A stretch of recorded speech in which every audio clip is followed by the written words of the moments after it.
The Galactic Council chamber fell silent as Ambassador Marcus Reynolds stepped onto the crystalline platform. Around him, representatives from 47 species watched with barely concealed amusement. The Kothrin delegate's mandibles clicked in what passed for laughter among his kind. The humans wished to join the council. High Chancellor Vexenar's voice dripped with condescension. Tell me, Ambassador, what could your primitive species possibly offer? You've barely mastered faster-than-light travel. Your weapons are laughably outdated. Your ships. He paused for effect, are visible.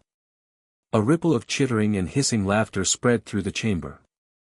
Marcus stood perfectly still, his expression neutral. He'd been warned this would happen.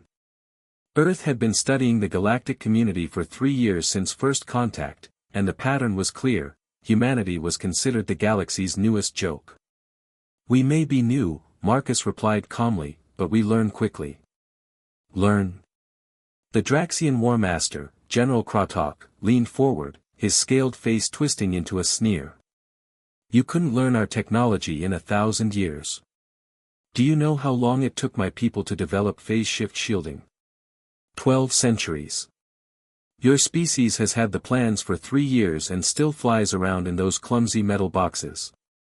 Perhaps, Marcus said, we've been working on something else. Enough of this charade. Chancellor Vexenar waved a dismissive appendage. Humanity's petition for council membership is denied.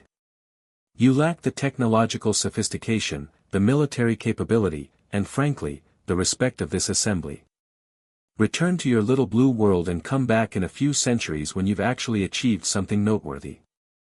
Marcus reached into his jacket pocket. Every security drone in the chamber immediately targeted him, but he simply pulled out a small communication device. Captain Rodriguez, he said quietly into the device, you may proceed with the demonstration. Demonstration? Vexenar's tone shifted from dismissive to irritated. What foolishness is this? You mentioned visibility, Marcus replied. I thought you might like to see what we've been working on. For a moment, nothing happened. Then the chamber's defensive systems erupted in chaos. Alarms blared. Holographic displays flickered to life showing, nothing. Empty space. What is the meaning of this? Vexenar demanded. Your orbital defense platforms are detecting a mass signature, Marcus explained, watching the confusion spread through the chamber. Approximately 800 meters long, displacing roughly 40,000 tons. It's currently positioned 300 meters above this very building. Impossible. Kratok roared. Nothing could penetrate our detection grid. Our sensors cover every spectrum from radio to gravitational waves. Yes, Marcus agreed. We studied your sensors very carefully. On the holographic displays, the numbers were undeniable. Something massive was directly overhead, yet completely invisible to every detection system the Council possessed. The finest military technology from 47 species, and they were all blind. This is a trick, Vexenar insisted, though his voice wavered. Some kind of sensor malfunction. Marcus smiled for the first time. Captain Rodriguez, if you would. High above the council building, the USS Phantom began its decloak sequence.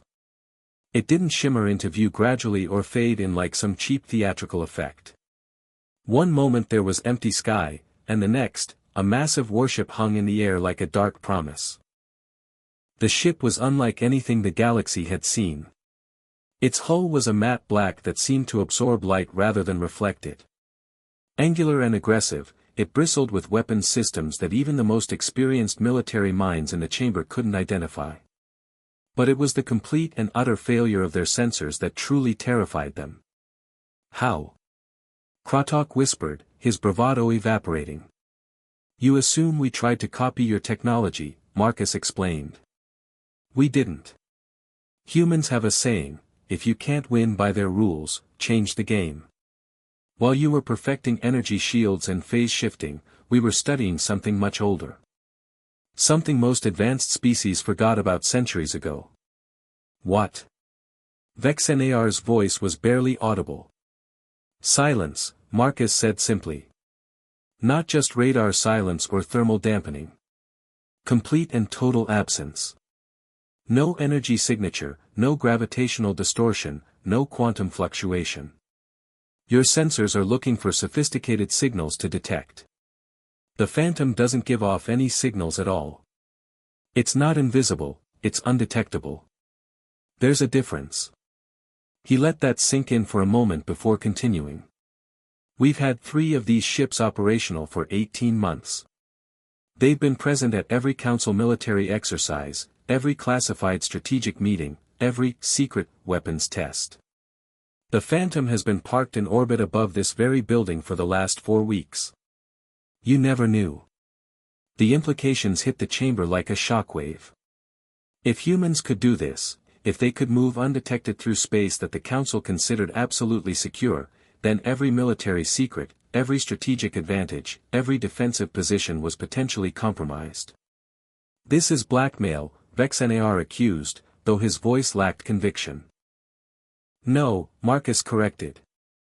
This is diplomacy. You laughed at us because we're new. Because we don't have your centuries of accumulated technology.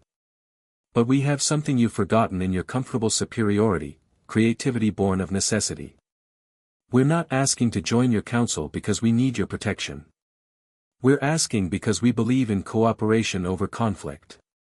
He looked around the chamber, meeting the eyes of each delegate. But make no mistake, we won't be mocked or dismissed. We may be young, but we're not weak. We're not primitive. We're human, and we've survived ice ages, world wars, and our own worst impulses. We don't need 1,000 years to catch up. We just needed 3 years to show you something you'd never seen before. The silence in the chamber was absolute. Finally, Chancellor Vexenar spoke, his voice stripped of its earlier condescension. The Council will need to deliberate on humanity's petition. Of course, Marcus said graciously. Take all the time you need. The Phantom will wait. As he left the chamber, Marcus allowed himself a small smile. They'd laughed at humanity. They wouldn't make that mistake again. Above, invisible once more, the USS Phantom maintained its silent vigil, a ghost in the darkness, proof that humanity had arrived not with a whisper, but with a roar they never heard coming.